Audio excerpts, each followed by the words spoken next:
Información, diálogo y análisis con nuestros invitados.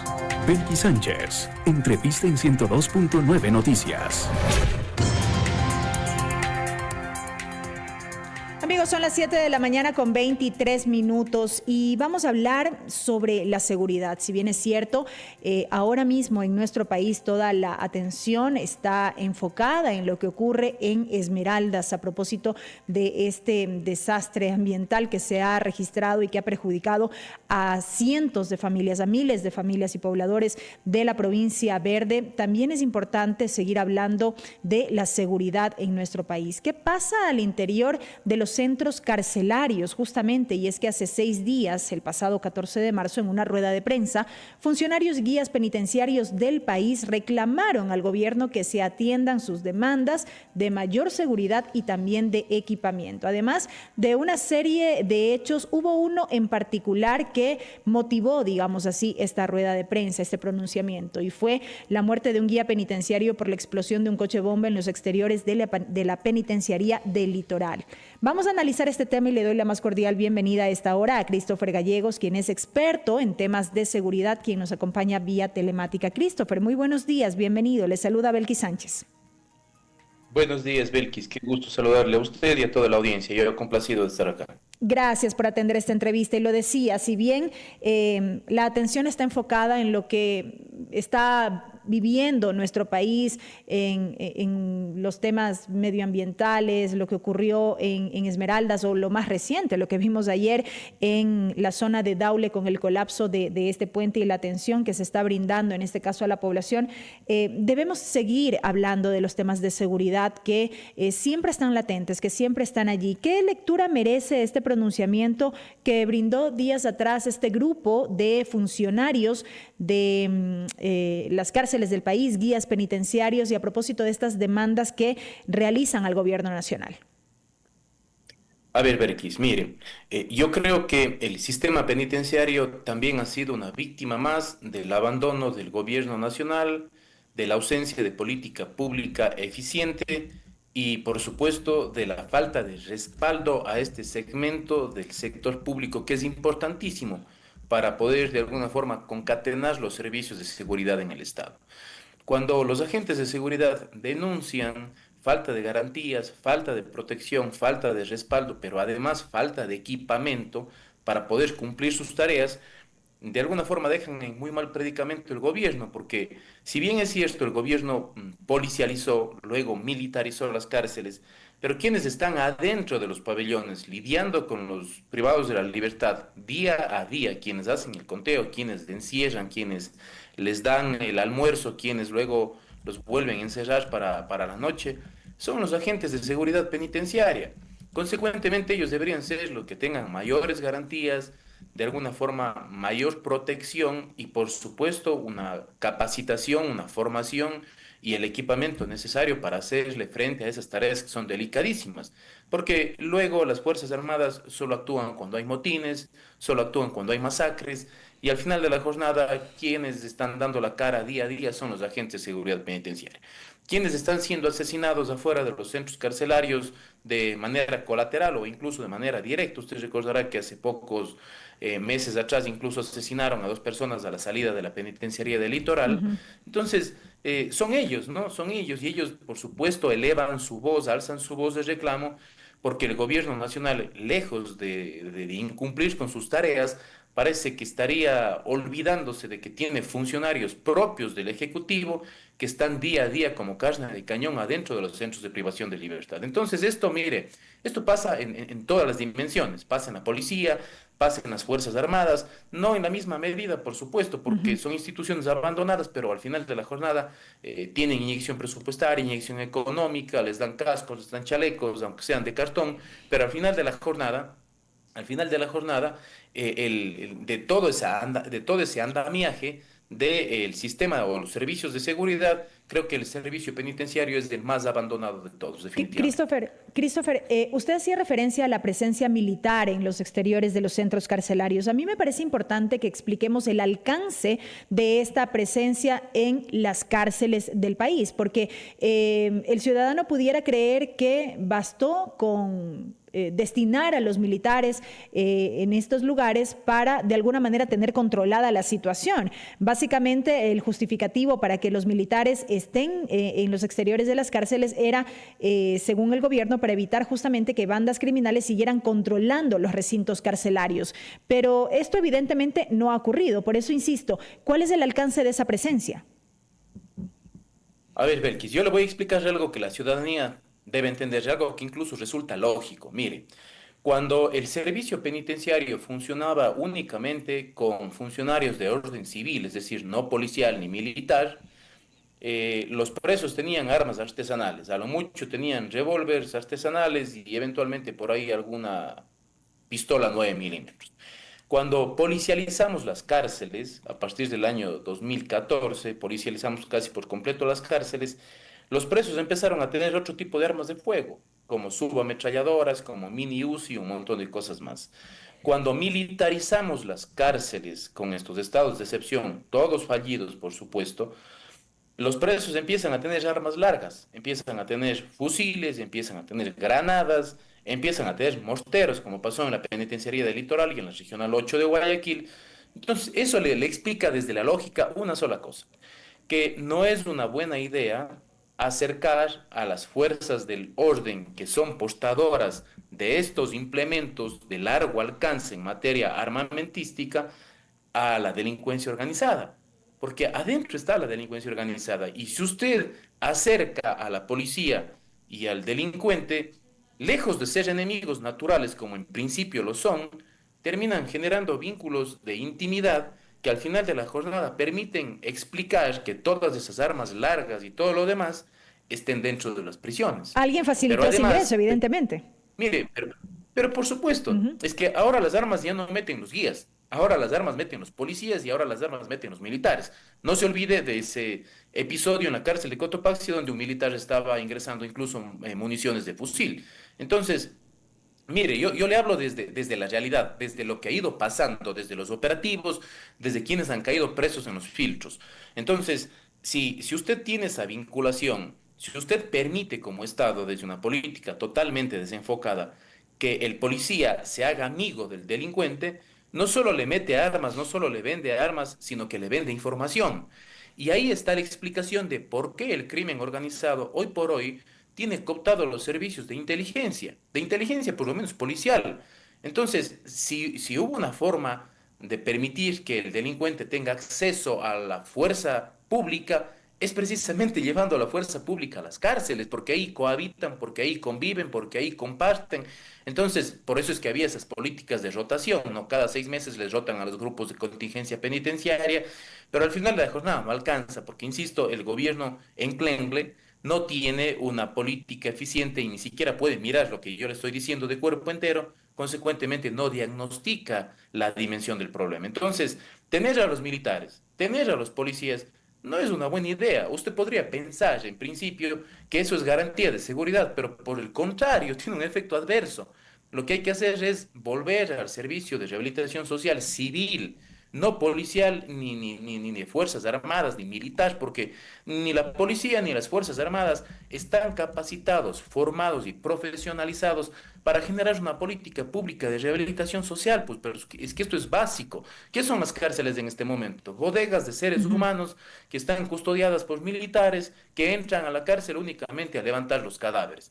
Pero al final de la jornada, pregúntese qué está pasando adentro. ¿Hay política pública? ¿Qué están haciendo los presos? Además que el sistema de rehabilitación social tiene un considerable presupuesto del presupuesto general del Estado. Entonces, ¿qué se está haciendo con ese dinero? ¿A dónde se está yendo esa plata?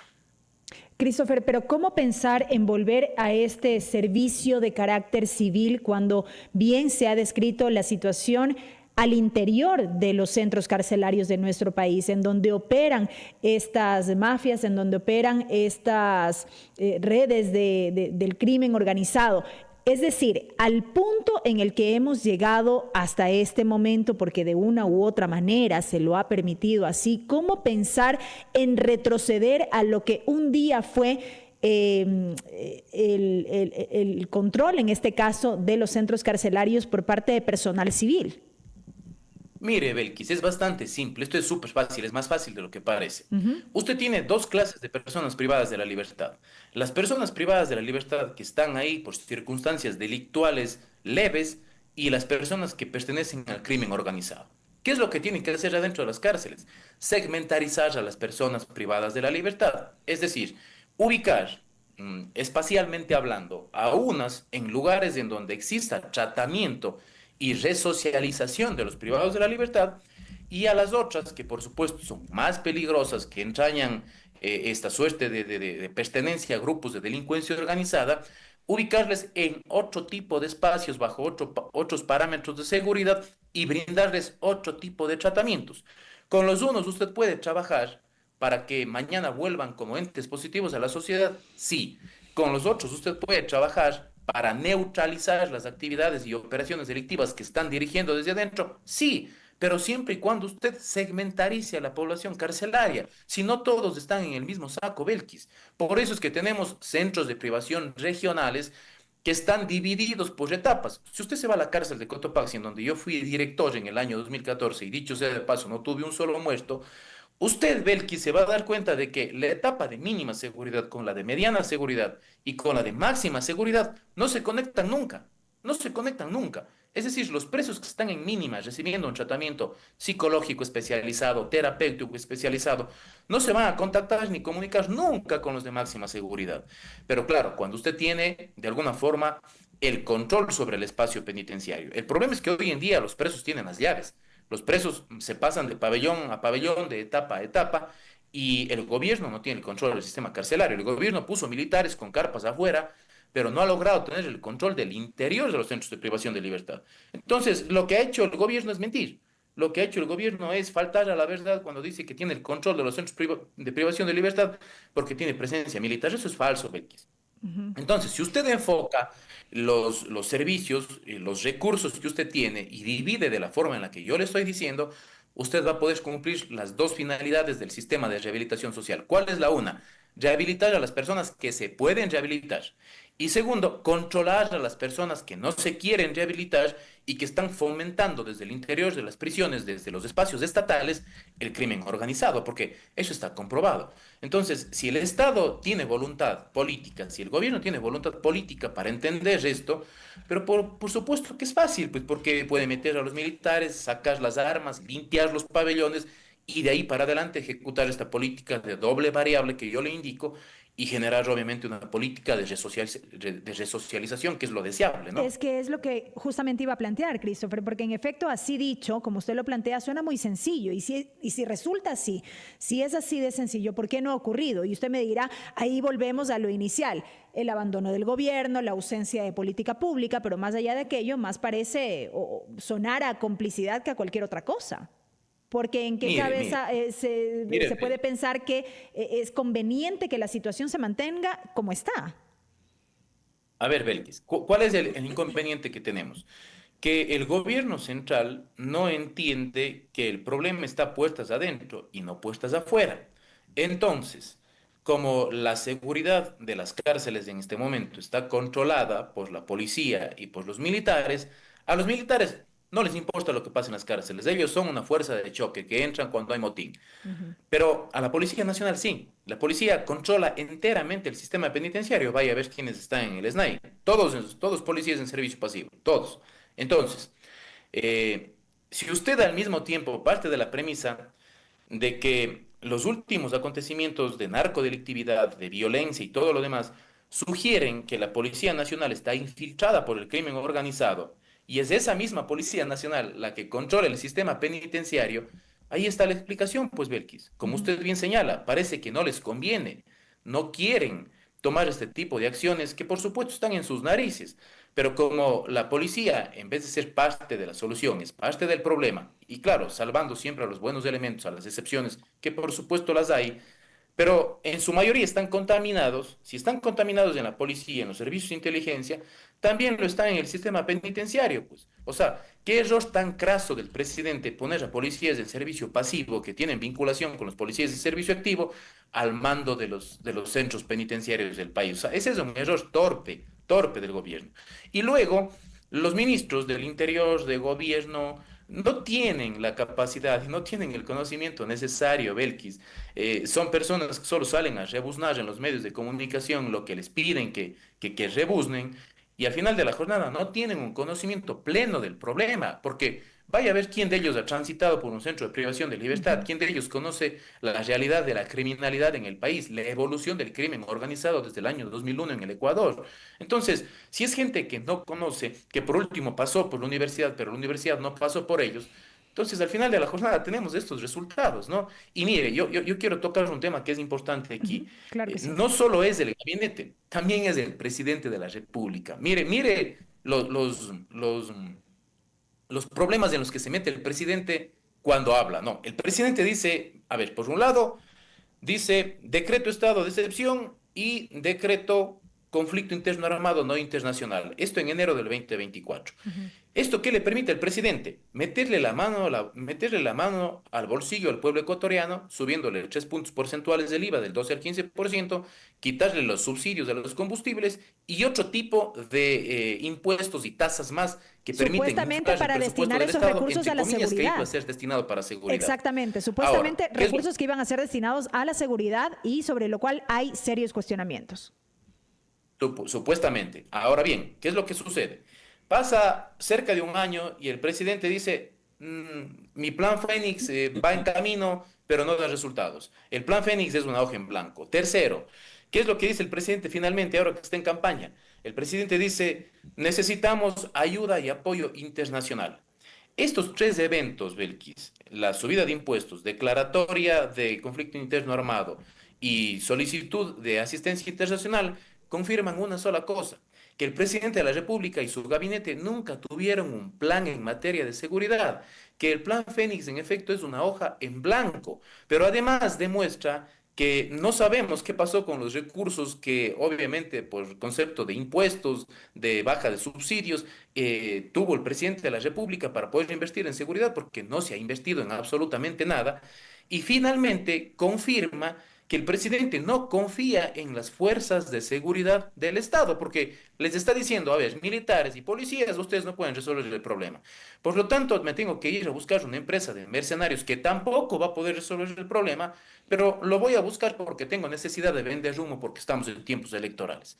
Y entonces, o sea, yo ayer le decía a un amigo mío, Belkis, y esto es importantísimo que la Ujú. gente entienda, vaya a usted a averiguar si esta empresa con la que el presidente está teniendo contacto, entre comillas, para hacerle frente al crimen organizado, tiene experiencia, tiene en su carpeta una hoja de experiencia que dé cuenta de haberse enfrentado contra el cartel de Sinaloa, contra Jalisco Nueva Generación, contra el cartel del Golfo. Nunca. No tienen cero experiencia en esto. Pero si acá no se trata de venir a socorrer a rehenes de un secuestro, como si hace esa empresa. Acá se trata, Belkis, de venir a enfrentar a la criminalidad transnacional. Este no es ni siquiera un problema solo del Ecuador, no es un problema doméstico. Entonces, o sea, con ese tipo de lectura, con ese tipo de contradicciones del presidente de la República, Belkis, no vamos hacia ningún lado. O sea, no hay salida si el presidente sigue con la venda en los ojos y rodeado de ese equipo de analfabetos que tiene en materia de gestión pública, porque el país prácticamente se va en precipitada caída. En un minuto nada más, Christopher, para concluir, a propósito de esto último que usted acaba de señalar, no hemos visto hasta el momento este apoyo por parte de la comunidad internacional que al menos pretendía el gobierno ecuatoriano en materia de seguridad. Es otra falacia del gobierno, ¿no? Parte de una premisa totalmente desconectada con una conclusión. El gobierno intenta decir, no pueden las fuerzas del orden, yo no confío en las fuerzas internas del Estado ecuatoriano, consecuentemente voy afuera y afuera me van a dar, no sé, ¿qué pensaría el presidente? Que le van a mandar los cascos azules de la ONU para que le den enfrentando el problema en sociovivienda, en Isla Trinitaria, no sé, seguramente eso se imagina el presidente.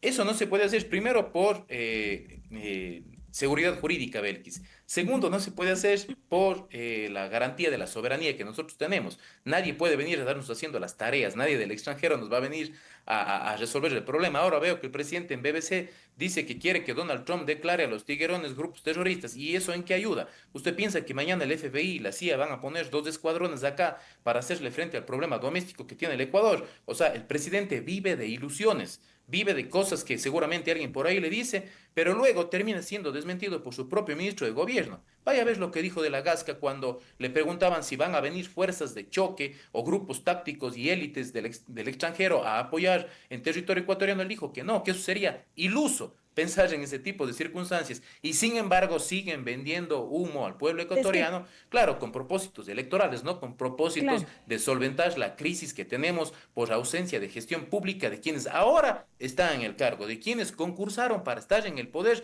sabiendo el estado en el que el Ecuador se encontraba. Entonces, no me vengan a decir que el problema ha sido más grave, que yo no sabía lo que tenía. No, no, ustedes concursaron para este cargo, háganse responsables de lo que están haciendo y dejen de venderle humo y buscar excusas de culpar a terceros y háganse cargo porque ustedes tienen el poder, tienen los recursos y tienen el talento humano para hacerlo. El problema es que no les da la gana. Punto, Berkis. Es que eso iba a decir, ¿qué se supone que se vendió desde un primer momento a la ciudadanía a propósito de esta iniciativa? Y uno de los problemas también pasa por el hecho de que se presentan informaciones o estas iniciativas, insisto, por parte del gobierno sin mayor contundencia, sin la suficiente claridad, sin un plan en específico, sin una ruta clara a seguir.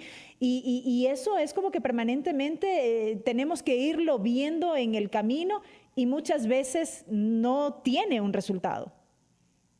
Mire, Belkis, acá vivimos de falsos positivos, ¿no? Acá Fiscalía se activa en época de campaña, acá se persiguen los delitos cuando les da la gana, acá se persigue a los personajes cuando resultan incómodos. Entonces, mientras tengamos un Estado preocupado en mantener el rating o mantener de alguna forma el capital electoral de un determinado movimiento político, sea cual sea el movimiento político, vamos a estar en aprietos y los aprietos los paga el pueblo ecuatoriano, no los pagan los políticos, porque ellos están bien protegidos, bien resguardados con todas las comodidades.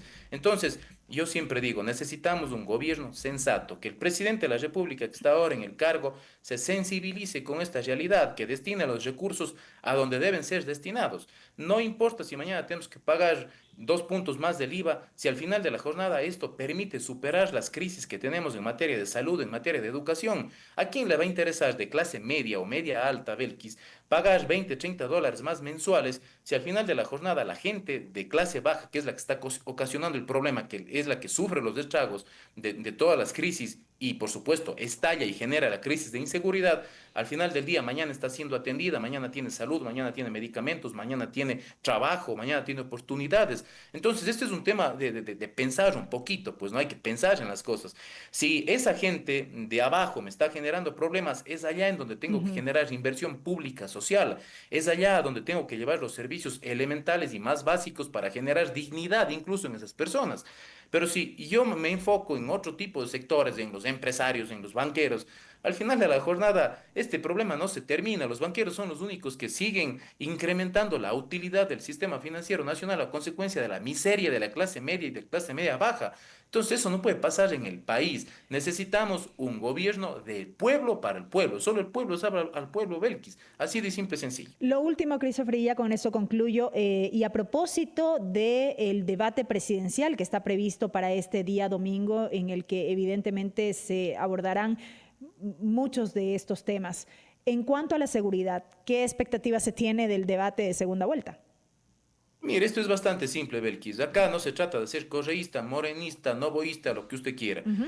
El presidente Novoa va al año y medio en el cargo y no ha dado ningún resultado. Lejos de bajar la tasa, por lo menos, de muertes violentas, que es la alerta más grave que tiene un Estado, que es lo que permite catalogarlo como un Estado inseguro, el presidente no ha sido capaz de bajar la tasa, sino más bien que en su gobierno la tasa se ha disparado de muertes violentas. Incluso han llegado al extremo de querer camuflar los números poniendo como muertes no determinadas en vez de muertes violentas o de homicidios violentos, ¿ok?